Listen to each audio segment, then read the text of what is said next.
Friends, हम अपना working capital credit assessment वाला टॉपिक जो डिस्कस कर रहे हैं उसके अंदर आज जो हम अपना टॉपिक स्टार्ट करने जा रहे हैं वो टॉपिक है with respect to export payment terms. देखिए, जो मैंने आपका बेस बनाना शुरू किया था वर्किंग कैपिटल में, जैसे प्रॉपर्टी असेसमेंट्स के लेक्चर्स में आपको ऑलरेडी कवर कर चुका हूँ सारे के सारे। जो फाइनेंशियल असेसमेंट वाला पार्ट था, मैंने जो उसका बेस बनाना आपको शुरू किया था, उसके लिए सबसे पहले मैंने आपको एमपीबीएफ नॉर्म्स के बारे में क्लियर करा। फिर मैंने आपको ड्राइंग पावर के बारे में क्लियर करा। ड्राइंग पावर के अंदर मैंने आपको समझाया था कि जो वर्किंग कैपिटल फैसिलिटीज जो डायरेक्टली और indirectly stock debtors and creditors की फिगर्स को इंपैक्ट करती हैं, जो कि हमारे डीपी में काउंट करने के लिए हम यूज करते हैं, उनकी आउटस्टैंडिंग को, उनकी यूटिलाइजेशन को हमने ड्राइंग पावर में से लेस करना होता है। इसी चीज को बेस पकड़ के मैंने टॉपिक स्टार्ट कर दिया कि कौन कौन से वर्किंग कैपिटल में प्रोडक्ट्स हो सकते हैं डिफरेंट डिफरेंट तरह के, जो हम फाइनेंस करते हैं लोगों को। उनमें से मैंने आपको जैसे कैश क्रेडिट लिमिट के बारे में डिटेल्स में समझाया, ओवरड्राफ्ट लिमिट के बारे में समझाया, ड्रॉप लाइन ओवरड्राफ्ट लिमिट के बारे में समझाया, वर्किंग कैपिटल डिमांड लोन के बारे में समझाया। इन सभी के ऊपर मैंने लेक्चर्स बनाए हैं। उसके बाद मैंने आपको बताया था कि मैं अब आपको जो इंटरनेशनल ट्रेड है, जो फॉरेन ट्रेड है, इंपोर्ट और एक्सपोर्ट का जो बिजनेस है, उसके साथ रिलेटेड बैंक किस तरह की फाइनेंसिंग फैसिलिटीज लोगों को प्रोवाइड करता है, उनके बारे में अब मैं अपना टॉपिक डिस्कस करने जा रहा हूँ। तो मैंने आपको बताया था कि जैसे लेटर ऑफ क्रेडिट फैसिलिटीज होती हैं, बायस क्रेडिट होता है, एफसीटीएल, एफसीडीएल, ऐसी और तरह कई भी फैसिलिटीज होती हैं जो फॉरेन ट्रेड में बैंक फाइनेंस करता है। अपना पैकिंग क्रेडिट लिमिट्स होती हैं लोगों को हेल्प करने के लिए। तो मैंने आपको समझाया था कि इन फैसिलिटीज को की समझ आपको तभी लगेगी अगर आपको इंपोर्ट और एक्सपोर्ट बिजनेस क्या होता है, उसमें क्या टर्म्स यूज होती हैं, क्या क्या प्रोसेस रहता है, क्या क्या चीजें उसमें इन्वॉल्व रहती हैं, इन चीजों के बारे में अगर आपको डिटेल्ड अंडरस्टैंडिंग हो। तो जो लास्ट 4 लेक्चर्स मैंने आपको बना के दिए हैं, पार्ट 1, पार्ट 2, पार्ट 3, पार्ट 4, जो लास्ट 4 लेक्चर्स हैं, उन 4 लेक्चर्स में मैंने आपको इंपोर्ट और एक्सपोर्ट बिजनेस के बारे में काफी चीजें आपको क्लैरिफाई करवाई हैं। डिफरेंट डिफरेंट क्रिटिकल चीजें जो हैं, उन सबका आपको मीनिंग क्लियर करवाया है, ताकि आपको उनकी अच्छे से अंडरस्टैंडिंग बन जाए। अब थोड़ा बहुत मेरा जो इंपोर्ट के एक्सपोर्ट की जो सारी लाइन है, वो तो मैंने आपको क्लियर कर दी है जो लास्ट 4 लेक्चर्स में। अब जो मेरे पास पार्ट बचा है, वो बचा है मेनली तो इंपोर्ट के साथ रिलेटेड कुछ डॉक्यूमेंट्स क्लियर करने का, जैसे bill of entry, import general manifest, इस तरह के कुछ डॉक्यूमेंट्स आपको क्लियर करने वाले बाकी हैं, जो कि मैं बाय द टाइम आपको साथ साथ में क्लियर करवा दूंगा। बट अभी जो मेन मुद्दा मैं अभी आज जो डिस्कस करने जा रहा हूँ, जो काफी इंपॉर्टेंट टॉपिक है आपके लिए, अभी जब आप क्रेडिट अंडरराइटिंग करेंगे, जब आप क्लाइंट से मिलने जाएंगे, उनकी वर्किंग कैपिटल रिक्वायरमेंट्स को समझेंगे, तो जो आज का जो हमारा टॉपिक है with respect to export payment terms, कि जो हमने एक्सपोर्ट कर दिया माल और जो सामने वाला दूसरी कंट्री में इंपोर्टर बैठा है, उसके साथ हम पेमेंट टर्म्स कैसे डिसाइड करते हैं और वो कैसे चीजें वर्कआउट होती हैं। काफी इंपॉर्टेंट टॉपिक है। इससे काफी कुछ आपको अपने क्लाइंट की हैबिट्स के बारे में समझ में आएगा कि क्लाइंट किस तरह से काम कर रहा है, किस तरह की टर्म्स हैं, किस तरह का उसका साइकिल है एक्सपोर्ट का। तो ये टॉपिक आपके लिए बहुत ही ज्यादा इंपॉर्टेंट रहने वाला है। तो आइए आज इस टॉपिक को हम शुरू करते हैं। तो देखिए, मैंने आपको समझाया था कि जब हम एक्सपोर्ट करते हैं, एक्सपोर्ट करने के बाद जब हम शिप पे माल चढ़वा देते हैं, तो बिल ऑफ लीडिंग जनरेट होता है। तो बिल ऑफ लीडिंग के बारे में मैंने आपको जो ऑलरेडी है, बिल ऑफ लीडिंग के बारे में लेक्चर 27 में जो लास्ट टॉपिक मैंने शुरू किया था, वो बिल ऑफ लीडिंग का स्टार्ट किया था। तो बिल ऑफ लीडिंग के बारे में मैं ऑलरेडी आपको सारी डिटेल्स कवर करवा चुका हूँ। तो उसके बाद लेक्चर जो 29 था, लेक्चर 29 के अंदर मैंने आपको कवर करवाया था कि जो एक्सपोर्टर है, जब एक्सपोर्ट करने के बाद, शिप में माल लोड करने के बाद, इंपोर्टर को उसने बाय एयर जो कोरियर करता है, उसने डॉक्यूमेंट्स कोरियर करने होते हैं अपने इंपोर्टर को।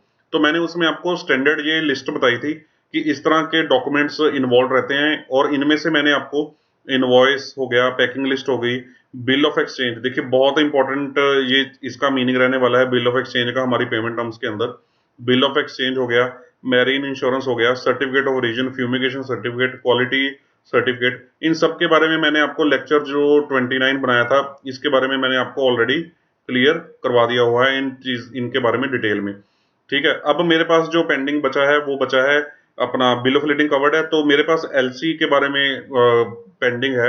एलसी के बारे में जो मैं नेक्स्ट वीडियो बनाऊंगा, प्रोबेबली मेरा मन तो है कि मैं शायद कल ही रोल आउट कर दूं नेक्स्ट वीडियो।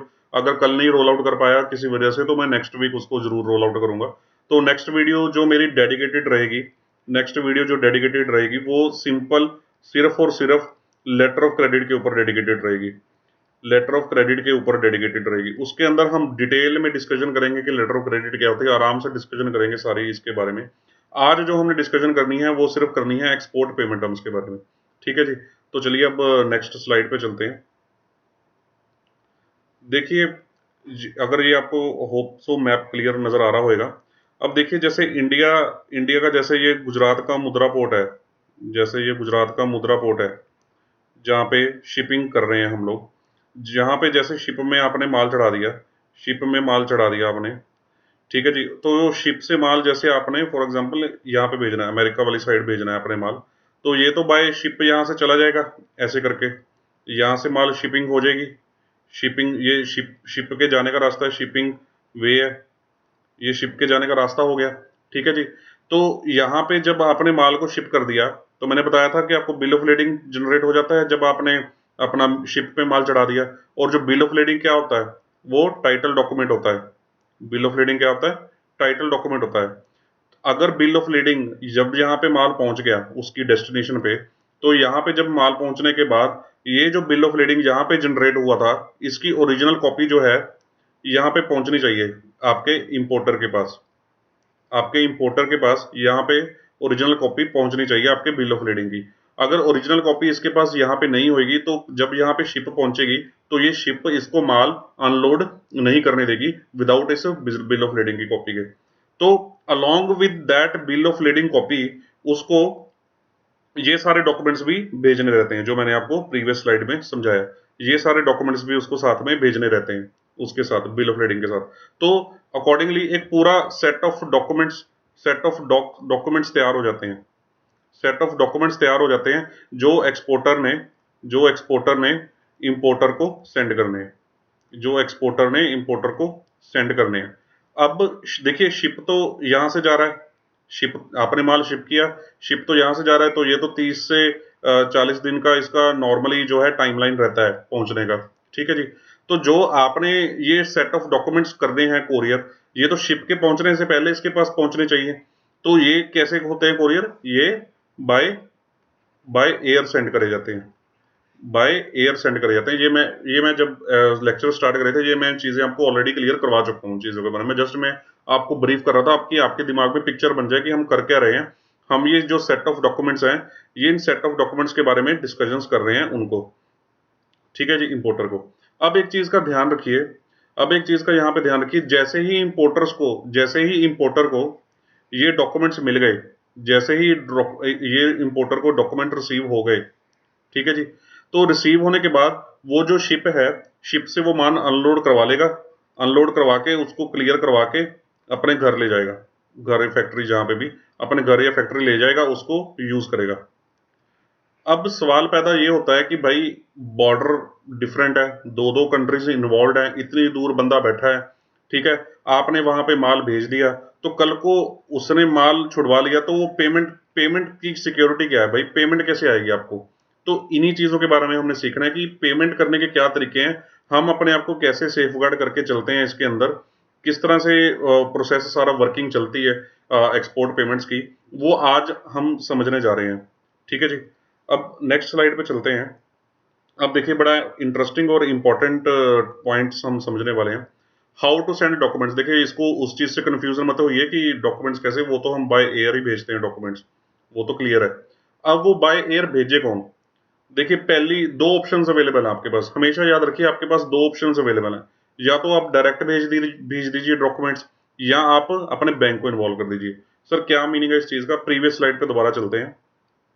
डायरेक्ट भेजने का मतलब है कि आप रिस्पॉन्सिबिलिटी अपने आप लीजिए, आप अपनी कोरियर एजेंसी को कांटेक्ट कीजिए, कोरियर एजेंसी को कांटेक्ट कीजिए, कोरियर एजेंसी को कांटेक्ट करके उसको बताइए कि भाई ये अपने जो जो ये सेट ऑफ डॉक्यूमेंट्स थे उनकी फाइल तैयार कीजिए, और बोलिए कि भाई ये जो फाइल है मेरे को इस एड्रेस पे इस बंदे को भेजनी है, इस एड्रेस पे इस बंदे को भेजनी है, तो आप अपना खर्चा कीजिए और इन सारे डॉक्यूमेंट्स को इस बंदे को भेज दीजिए।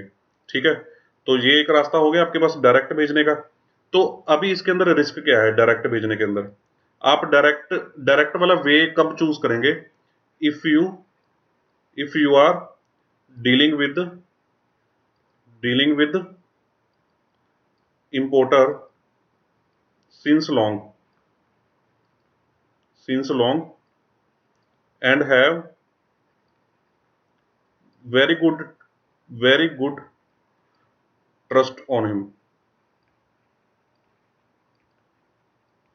ठीक है, ये रास्ता आप तभी चूज करेंगे अगर आप उस बंदे के साथ बहुत पुराना डील कर रहे हैं और उसके ऊपर आपको आंखें बंद करके विश्वास है कि वो कभी हमें धोखा नहीं दे सकता। ठीक है जी, ये वे आप हमेशा तभी चूज करेंगे डायरेक्ट भेजने वाला। और ये भी मैं आपको बता दूं कि ये जो वे है डायरेक्ट डॉक्यूमेंट भेजने वाला, ये सबसे रिस्कियर वे है एक्सपोर्ट्स की डॉक्यूमेंटेशन भेजने वाला और एक्सपोर्ट्स की पेमेंट्स के अंदर सबसे रिस्कियर वे है। रीजन बीइंग कि आपने अपने डॉक्यूमेंट्स उस बंदे को डायरेक्ट भेज दिए, कोई किसी को इन्वॉल्व नहीं किया बीच में, उसके पास डॉक्यूमेंट्स आ गए, उसने शिप से माल अनलोड करवा लिया और माल अनलोड करवा के वो घर चला गया, आपको पेमेंट करी नहीं। आपको अगर उससे पेमेंट रिकवर करना बहुत ही डिफिकल्ट है। आप इंटरनेशनल चैंबर के पास पता नहीं कहाँ कहाँ कंप्लेंट फाइल करेंगे। अल्टीमेटली रास्ता जो बचता है वो वही बचता है कि आप वहाँ के जो कंट्री है वहाँ पे एक लॉयर को हायर कीजिए और वहाँ पे उसके ऊपर केस करिए, तब जाके कुछ शायद रिकवरी आपको हो जाए अगर आपकी किस्मत अच्छी हो तो बड़ा ही डिफिकल्ट पार्ट हो जाता है वो सब चीज़ें। तो ये डायरेक्ट भेजना बहुत ही ज़्यादा रिस्कियर मेथड है आपके डॉक्यूमेंट्स को सेंड करने का। तो इसको तो चूज आप बहुत कम कीजिए। अगर चूज कर रहे हैं तो आप इंश्योर कीजिए कि या तो आप अमेरिका में किसी बहुत अच्छे कॉर्पोरेट को सप्लाई कर रहे हैं जिसका बहुत बड़ा नाम है, तो फिर तो हमें ट्रस्ट आ ही जाता है कि भाई ये कॉर्पोरेट तो क्या ही डिफॉल्ट करेगा। या फिर मान लीजिए कि वहां पे कोई बंदा है जिससे आप पूरे 15-20 साल से डील कर रहे हैं और आंखें बंद करके ट्रस्ट है, घर वाली बात है आपके उसके साथ, तो आपको पता है कि वहां पे कोई रिस्क नहीं है, मेरे को पेमेंट मेरी मिल ही जानी है, तो ये डायरेक्ट भेजने वाला मेथड आप तभी यूज कीजिए। ठीक है जी। अब सेकंड वे क्या आ गया, जाना देखिए बाय एयर ही है। एक तो तरीका कि आपने भेज दिया, इसमें इसमें एक चीज क्या होती है कि ये थोड़ा कॉस्ट इफेक्टिव रहता है ये। इसमें क्या लगा खर्चा आपका, इसमें खर्चा लगा आपका जो कोरियर करने का खर्चा लगा। ठीक है, ये थोड़ा कॉस्ट इफेक्टिव हो जाता है।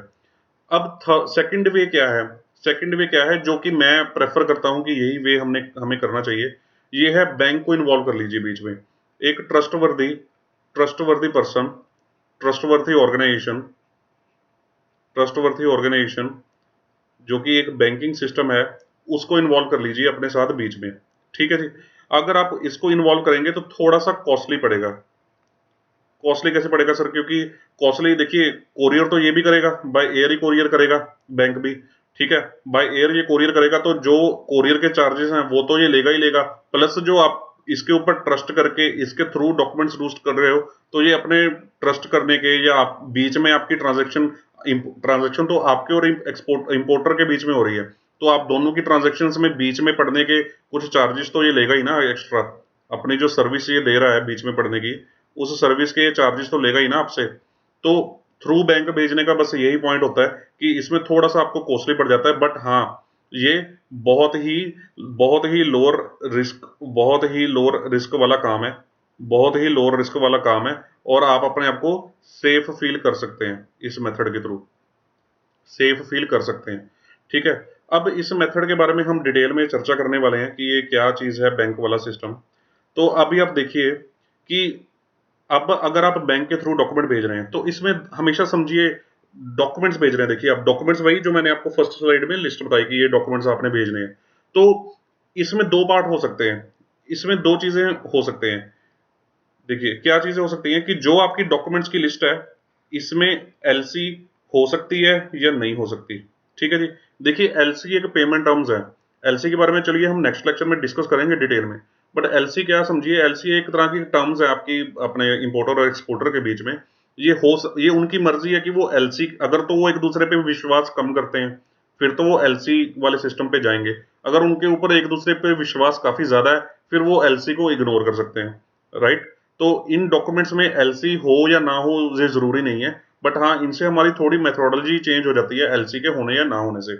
तो अब इसको हमने इसी वजह से दो पार्ट्स में डिवाइड कर लिया कि आपके जो डॉक्यूमेंट्स हैं, जो आपने सेट ऑफ डॉक्यूमेंट्स तैयार करे हैं उसके अंदर एलसी नहीं है LC does not include LC.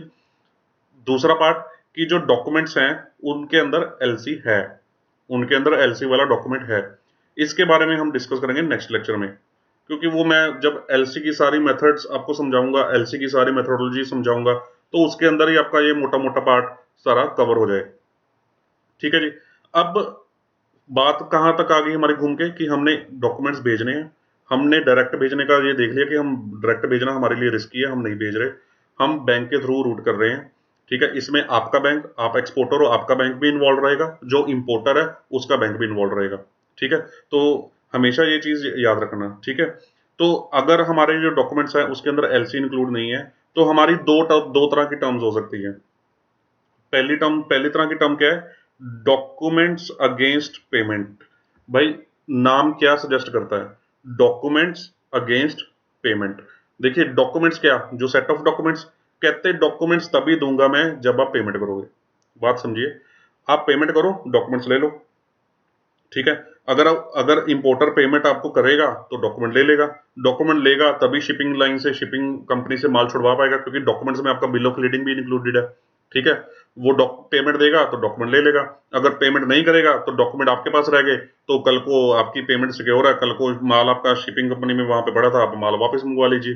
Right, खर्चा तो चलो आपको नुकसान तो होएगा ही, खर्चा तो पड़ेगा ही, बट ये है कि एटलीस्ट जो भारी पेमेंट आपकी मरनी थी वो तो नहीं मरी पेमेंट।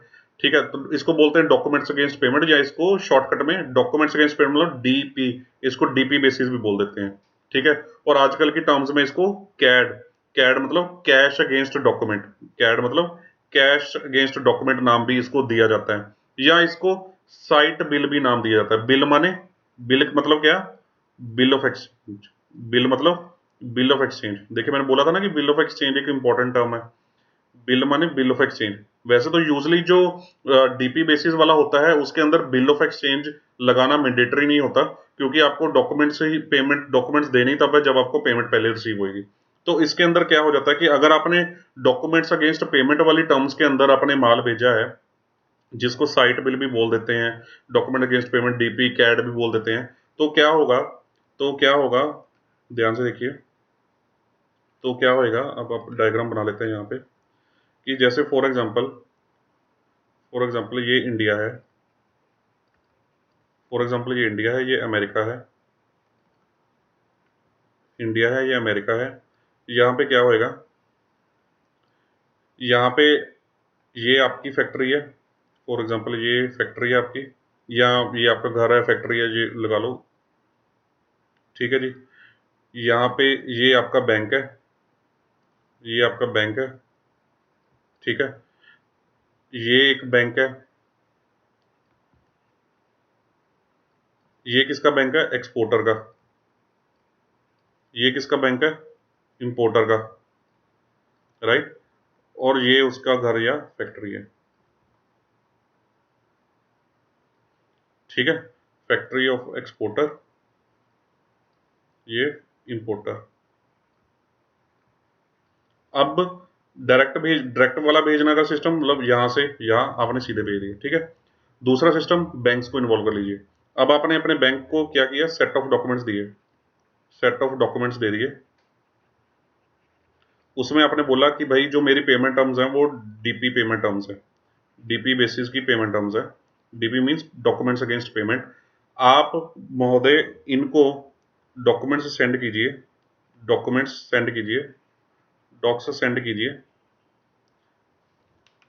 डॉक्स सेंड कीजिए, साथ में इंस्ट्रक्शंस दीजिएगा, साथ में इंस्ट्रक्शंस दीजिएगा कि जो ये डॉक्यूमेंट्स हैं, जो ये डॉक्यूमेंट्स हैं, ये इस बंदे को ये बैंक इस बंदे को तभी रिलीज करेगा, only when, only when he makes the payment first, he makes the payment first.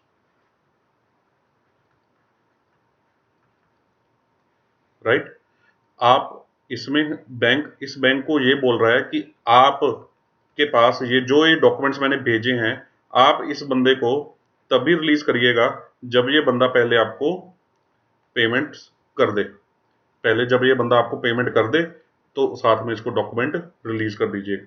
इसको बोलते हैं DP, document against payment, CAD cash against document, या साइट, साइट टर्म्स, साइट वाली टर्म्स। ठीक है, साइट मतलब देखना कि जैसे ही आपने डॉक्यूमेंट देखे, अगर आपको चाहिए पेमेंट दीजिए और डॉक्यूमेंट ले लीजिए। ठीक है, ये बड़ा सिंपल मेथड हो गया और ये काफी सिक्योर मेथड हो गया। ये मेथड काफ़ी सिक्योर हो गया ना, क्योंकि आपने तो डॉक्यूमेंट दिए ही नहीं क्लाइंट को, और आप अपने इंपोर्टर को तो वो माल छुड़वा नहीं पाया, और कल को आपकी पेमेंट भी सेफ है। कल को इस बैंक की भी रिस्पॉन्सिबिलिटी है कि ये डॉक्यूमेंट उसको रिलीज नहीं करेगा जब तक उसको पेमेंट नहीं मिलती। तो ये हो जाता है डॉक्यूमेंट अगेंस्ट पेमेंट वाला सिस्टम। अब नेक्स्ट नेक्स्ट क्या है, नेक्स्ट हमारा होता है, देखिए ये क्लियर हो गया आपको कि डॉक्यूमेंट अगेंस्ट पेमेंट वाला सिस्टम। सेकंड क्या है कि documents against acceptance. Documents against acceptance, या इसको यूजेंस बिल भी बोल देते हैं। यूजेंस मतलब जिसमें कुछ टेन्योर रहता है, जिसमें कुछ पीरियड इन्वॉल्व रहता है, या इसको डीए बेसिस, डीए मतलब document against acceptance, DA document against acceptance basis. Second method हमारा ये है, ठीक है जी। इसमें क्या है, इसमें क्या चीज़ है, अब एक पिछले में एक और चीज़ मैं आपको क्लियर करवा दूं, क्योंकि देखिए डीपी और कैट सिस्टम है, तो इसके अंदर आपने कोई क्रेडिट पीरियड तो आपका इन्वॉल्व नहीं है ना, क्रेडिट पीरियड तो आपका इन्वॉल्व नहीं है ना।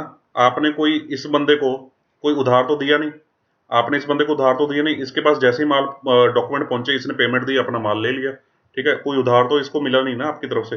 बट हाँ, जब आपका जो टाइमलाइन है इससे पेमेंट आने का, जो भी इंडिया से लेके डॉक्यूमेंट्स यहाँ पे प्रोसेस होने का, यहाँ से इससे टाइमलाइन आने का, वो आपका टाइम जरूर यूज हुआ यहाँ पे, वो आपका टाइम जरूर यूज हुआ यहाँ पे। उतने टाइम तक आपकी जो वर्किंग कैपिटल है वो चौकड रहेगी। चलिए वो हम जब फाइनेंसिंग डिस्कस करेंगे कि कहाँ कहाँ पे कैसे कैसे बैंक फाइनेंस करते हैं, उसके अंदर हम ये चीज़ें डिटेल में डिस्कस कर लेंगे। तो ये पॉइंट आपको क्लियर है डॉक्यूमेंट अगेंस्ट पेमेंट वाला, कि इसमें क्रेडिट पीरियड हमारा नहीं है। तो अब हम डिस्कस करते हैं डॉक्यूमेंट्स अगेंस्ट एक्सेप्टेंस वाला। डॉक्यूमेंट्स अगेंस्ट एक्सेप्टेंस, देखिए ये इंडिया हो गया, ये अमेरिका हो गया, ठीक है जी। इंडिया और अमेरिका आ गए, और अभी क्या है कि ये देखिए, ये आ गया उसका बैंक, एक्सपोर्टर का बैंक, ये आ गया इंपोर्टर का बैंक, ये आ गया इंपोर्टर का बैंक, ठीक है जी। ये इंपोर्टर की फैक्ट्री आ गई, इंपोर्टर की फैक्ट्री आ गई, ये एक्सपोर्टर की फैक्ट्री आ गई,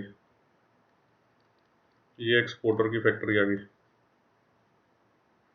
राइट। तो अब हमने सीखना है कि सेकंड वे क्या है डॉक्यूमेंट्स करने का। देखिए डॉक्यूमेंट्स, हम प्राय हमारी मेन हेडिंग क्या पढ़ रहे हैं हम लोग, हमारी पढ़ रहे हैं मेन हेडिंग कि हम बैंक के थ्रू ही डॉक्यूमेंट भेज रहे हैं, हमारी मेन हेडिंग वही चल रही है। बस हमारे डॉक्यूमेंट्स में एलसी इंक्लूडेड नहीं है, एलसी वाला पार्ट हम नेक्स्ट लेक्चर में डिस्कस करेंगे। तो अभी देखिए डॉक्यूमेंट्स, ये बैंक इसको ही भेजेगा, डॉक्यूमेंट्स जो सारे हैं, सेट ऑफ डॉक्यूमेंट्स जो है, वो एक्सपोर्टर का बैंक इसको भेजेगा इंपोर्टर बैंक को। बट इस बार क्या चेंज है, इस बार क्या है कि इंस्ट्रक्शंस क्या हैं,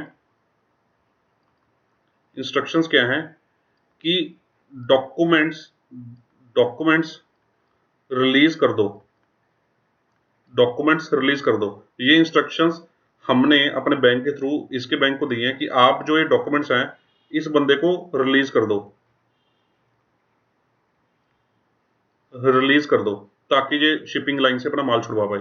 आप इस बंदे को रिलीज कर दो, प्रोवाइडेड कि आप इससे एक्सेप्टेंस ले लो, आप इससे एक्सेप्टेंस ले लो। 1 सेकेंड,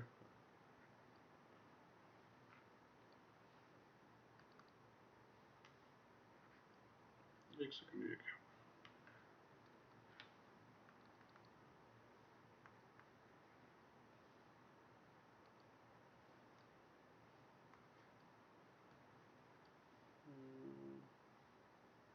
एक सेकेंड, ये वर्किंग नहीं कर रहा स्टाइलस।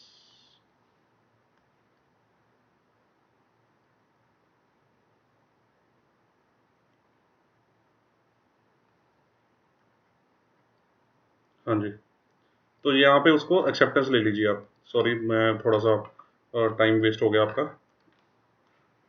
आप उससे एक्सेप्टेंस ले लीजिए, एक्सेप्टेंस ले लीजिए उससे, क्लाइंट से एक्सेप्टेंस। एक्सेप्टेंस का क्या मीनिंग हो गया, एक्सेप्टेंस का मीनिंग हो गया कि उससे प्रॉमिस, काइंड ऑफ प्रॉमिस हो गया, उससे वादा ले लीजिए कि भाई वो ये मेरे को पेमेंट करेगा, उससे प्रॉमिस ले लीजिए कि ये मेरे को पेमेंट करेगा, ठीक है जी। तो अब आप कहेंगे कि ये तो थोड़ा बहुत रिस्कियर ही हो गया ना, क्योंकि देखिए डॉक्यूमेंट तो आपने उसको रिलीज कर ही दिए, ये थोड़ा सा रिस्की मेथड ही हो जाता है। इसमें रिस्क ऑफ डिफॉल्ट होता है, इसमें रिस्क ऑफ डिफॉल्ट होता है, क्योंकि कल को कोई भी रिस्पॉन्सिबल नहीं है। कल को डॉक्यूमेंट रिलीज हो गए, उससे आपने प्रॉमिस ले लिया, प्रॉमिस वो इजीली तोड़ सकता है आपका, प्रॉमिस वो बहुत इजीली आपका तोड़ सकता है। पर ये है कि कल को लीगली आपके पास एक उससे जो इसने ये देखिए प्रॉमिस कोई ऐसे वर्बली प्रॉमिस तो होता नहीं है, ये रिटर्न प्रॉमिस होता है, ये रिटर्न प्रॉमिस होता है। ठीक है जी, रिटर्न प्रॉमिस जो उससे आपने लिया है, जो उससे एक्सेप्टेंस ली है, वो आपके लिए कल को एक एज अ प्रूफ काम आ सकती है कि भाई ये देखिए इस बंदे ने एक्सेप्टेंस दी थी हमको, और बैंक भी इन्वॉल्व है, बैंक भी आपकी आपकी गवाही देने के लिए इन्वॉल्व है साथ में, तो थोड़ा बहुत इस एंड पे आपको सेफ्टी है। इसके अंदर क्या रहता है कि अब इसको अब आप बोलते हैं कि सर इसके अंदर हमने डॉक्यूमेंट तो उसको रिलीज कर दिए, उससे हमने प्रॉमिस ले लिया कि भाई हमें पेमेंट करेगा, पर वो प्रॉमिस कितने टाइम का है, कि वो कितने टाइम में पेमेंट करेगा। देखिए ये तभी इनको डॉक्यूमेंट अगेंस्ट एक्सेप्टेंस या यूजेंस बिल बोला जाता है, यूजेंस बिल बोला जाता है, क्योंकि इसमें एक क्रेडिट पीरियड इन्वॉल्व रहता है, एक क्रेडिट पीरियड इन्वॉल्व रहता है, वो फिक्स होता है credit period. Credit period means उधार का टाइम फिक्स होता है कि कितने टाइम का उधार देंगे। ठीक है, वो हम जो उधार है वो दो तरह से डिसाइड कर सकते हैं। जो उधार का टाइम है, देखिए आपने अपने बंदे को, जो आपका इंपोर्टर है, उस बंदे को उधार दिया, आपने उधार का टाइम तो देना ही है ना, कि 30 दिन का उधार है या 60 दिन का उधार है। ठीक है, मैं कहता हूँ 60 दिन का उधार है। तो अब आप नेक्स्ट क्वेश्चन है कि 60 दिन का उधार कौन सी डेट से काउंट होता है, फ्रॉम विच डेट 60 दिन काउंट करेंगे। इसमें आपके पास जैसे दो तीन ऑप्शंस आ जाती हैं। जैसे फर्स्ट ऑप्शन क्या है कि आप बोलेंगे कि the day when he gives acceptance या प्रॉमिस, जिस दिन वो एक्सेप्टेंस देगा या जिस दिन प्रॉमिस देगा, उस दिन से 60 दिन स्टार्ट हो जाएंगे। ठीक है, या तो ये टर्म रख लीजिए, या आप रख लीजिए कि जो 60 दिन रहेंगे वो for example from the date of bill of lading रहेंगे, from the date of bill of lading रहेंगे, या आप लगा सकते हैं कि from the date of invoice रहेंगे, या आप लगा सकते हैं कि from the date of shipping bill रहेंगे, या आप लगा सकते हैं कि मतलब कुछ भी लगा लीजिए कि फ्रॉम द कोई भी, मतलब आप टर्म जो आपको डिसाइड करनी है आप अपने अकॉर्डिंग डिसाइड कर सकते हैं। या तो आप देखिए, या तो अपनी कॉल ले लीजिए एक डेट के ऊपर, कि वो जो डेट है वो कोई पर्टिकुलर रहेगी, बीएल के अकॉर्डिंग रहेगी, या आपके इनवॉइस के अकॉर्डिंग रहेगी, या आप शिपिंग बिल के अकॉर्डिंग रहेगी। ठीक है, या आप बोल दीजिए कि जिस दिन वो प्रॉमिस करेगा उस दिन से 60 दिन शुरू हो जाएंगे। तो इनको इसी वजह से मैंने इन टर्म्स को ना दो पार्ट्स में डिवाइड कर दिया, इन टर्म्स को दो पार्ट्स में डिवाइड कर दिया कि आप उससे उधारी किस तरह रख सकते हैं। या तो आफ्टर साइट, आफ्टर साइट मतलब जिस दिन उसने देखा, जिस दिन उसने प्रॉमिस को माना, एक्सेप्ट किया। ठीक है, साइट मतलब जिस दिन उसकी नजर में आ गया, जिस दिन उसको समझ में आ गया, जिस दिन उसने प्रॉमिस को एक्सेप्ट कर लिया। ठीक है, या आफ्टर डेट, आफ्टर डेट मतलब जो भी डेट आप डिसाइड करेंगे, इसमें कोई हार्ड एंड फास्ट रूल नहीं होता कि हाँ भी यही डेट रखनी है या बीएल डेट ही रखनी है। नॉर्मली मैंने देखा कि बीएल डेट ही होती है, तो आप इनवॉइस डेट भी रख सकते हैं, बीएल डेट भी रख सकते हैं, शिपिंग वाली डेट भी रख सकते हैं। कोई भी डेट आपको जो ठीक लगती है आप उस डेट के हिसाब से अपनी कर सकते हैं, क्योंकि देखिए डीलिंग किसके बीच हो रही है, एक्सपोर्टर और इंपोर्टर के बीच हो रही है, तो बैंक को क्या लेने देना, बैंक तो एक मीडियोकर है। आप दोनों जैसे मर्जी डिसाइड कीजिए कि हमने पेमेंट कैसे रिसीव करनी है कैसे नहीं, जो आप अपने आपस में टर्म्स को फिट करोगे, जैसे डिसाइड करोगे, बैंक उसके अकॉर्डिंग उसको इंप्लीमेंट कर देगा सिस्टम के अंदर, राइट। तो इसको बोलते हैं कि आफ्टर डेट कर सकते हैं, कोई पर्टिकुलर डेट रख के, या आफ्टर साइट जिस दिन वो एक्सेप्टेंस देगा। तो एक पॉइंट आप सम पूछेंगे कि सर ये एक्सेप्टेंस मतलब ये प्रॉमिस कैसे एक्सेप्ट होता है, प्रॉमिस की एक्सेप्टेंस कहाँ पे दी जाती है। देखिए जो ये प्रॉमिस की जो एक्सेप्टेंस होती है, जो ये प्रॉमिस की एक्सेप्टेंस होती है कि मैंने प्रॉमिस को एक्सेप्ट किया, मैंने प्रॉमिस दिया, ये जो मैंने लिखा है कि रिटर्न, ये कहाँ पे होती है, जो हमने बिल ऑफ एक्सचेंज भेजा होता है। मैंने आपको बिल ऑफ एक्सचेंज के बारे में डिटेल में समझाया था ना। बिल ऑफ एक्सचेंज क्या होता है कि एक ऑर्डर होता है, बिल ऑफ एक्सचेंज होता है क्या, एक ऑर्डर होता है, किसके द्वारा, एक्सपोर्टर के द्वारा, किसको, इंपोर्टर को, कि आप ऐसे ऐसी टर्म्स के साथ हमको, या इन टर्म्स के साथ आप मेरे को पेमेंट कर दीजिएगा। जब आप डीए बेसिस पे माल बेचते हैं, यूजेंस बिल बेचते हैं, जिसमें आपने क्रेडिट पीरियड दिया, जिसमें आपने उधार दिया, जब आप इस तरह से माल बेचते हैं तो जो बिल ऑफ एक्सचेंज होता है, जो ये टर्म्स आपने फ्रॉम डेट रखनी है, या जो from the date of acceptance रखनी है, ये आपकी बिल ऑफ एक्सचेंज के अंदर मेंशन रहती हैं, बिल ऑफ एक्सचेंज के अंदर मेंशन रहती हैं। तो वो बिल ऑफ एक्सचेंज जो होता है उसके ऊपर साइन कर देता है, बिल ऑफ एक्सचेंज को साइन कर देता है। बिल ऑफ एक्सचेंज की कॉपी आप भेजते हैं ना साथ में सेट के साथ, उसको जब वो साइन कर देता है तो वो उसकी एक्सेप्टेंस हो जाती है उन टर्म्स की, क्योंकि टर्म्स किस में लिखी रहती हैं पेमेंट्स की, बिल ऑफ एक्सचेंज में। बिल ऑफ एक्सचेंज को जैसे ही उसने साइन कर दिया तो उसकी टर्म्स क्या हो गई, एक्सेप्ट हो गई ऑटोमेटिकली। तो इसका बैंक को जब वो साइन करके दे देगा तो इसका बैंक अपने बैंक को इन्फॉर्म कर देगा कि भाई डन हो गया जी, आपकी जो टर्म्स है उसको एक्सेप्ट कर लिया गया, ठीक है। तो अब आपकी टर्म्स को एक्सेप्ट कर लिया गया है, बिल ऑफ एक्सचेंज साइन हो गया है, तो मैं जो आपके डॉक्यूमेंट्स हैं इनको रिलीज कर रहा हूँ। देखिए ध्यान से समझिए, ये बैंक कंफर्म करेगा अपने बैंक को, एक्सपोर्टर को, कि जो आपकी टर्म्स हैं, जो आपने बिल ऑफ एक्सचेंज को लिख के भेजी थी, वो टर्म्स की एक्सेप्टेंस आ गई है। तो एक्सेप्टेंस सिंस आ गई है, तो जो मैंने ये डॉक्यूमेंट्स हैं वो मैं डॉक्यूमेंट्स इनको रिलीज कर रहा हूँ, दैट्स इट, बात खत्म हो गई।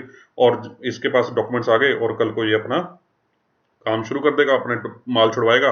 और बस अब आगे इसकी और इनकी आपस में अंडरस्टैंडिंग है कि भाई ये ड्यू डेट पे पेमेंट कर दे, ठीक है जी। अब मैं एक और चीज़ आपको हाथ के हाथ क्लियर करवाना चाहता हूँ, एक और चीज़ मैं आपको हाथ के हाथ क्लियर करवाना चाहता हूँ। देखिए मैंने आपको शायद लास्ट लेक्चर में ही बीआरसी के बारे में डिस्कस किया था, बीआरसी के बारे में डिस्कस किया था मैंने आपको कि बीआरसी क्या होती है, bank realisation receipt, bank realisation receipt, ठीक है। ये डीजीएफटी की साइड से बैंक निकाल के देता है कि एज अ प्रूफ कि आपकी जो एक्सपोर्ट की पेमेंट है, proof of export payment, proof of export payment, आप बैंक को डॉक्यूमेंट्स सबमिट करते हो कि भाई मैंने ये एक्सपोर्ट किया था, उस एक्सपोर्ट के अगेंस्ट ये देखिए मेरी बैंक स्टेटमेंट, और इसमें ये पेमेंट आ गई है। बैंक उसको चेक करता है ध्यान से, उसका एनालिसिस करता है, वेटिंग करता है, और सेटिस्फाई होने के बाद डीजीएफटी की वेबसाइट पे इसके बारे में डिटेल्स अपलोड करता है, और उसके बाद बीआरसी इशू होती है, जो कि आपके लिए एक प्रूफ हो जाती है कि आपकी जो एक्सपोर्ट पेमेंट है वो आ गई है।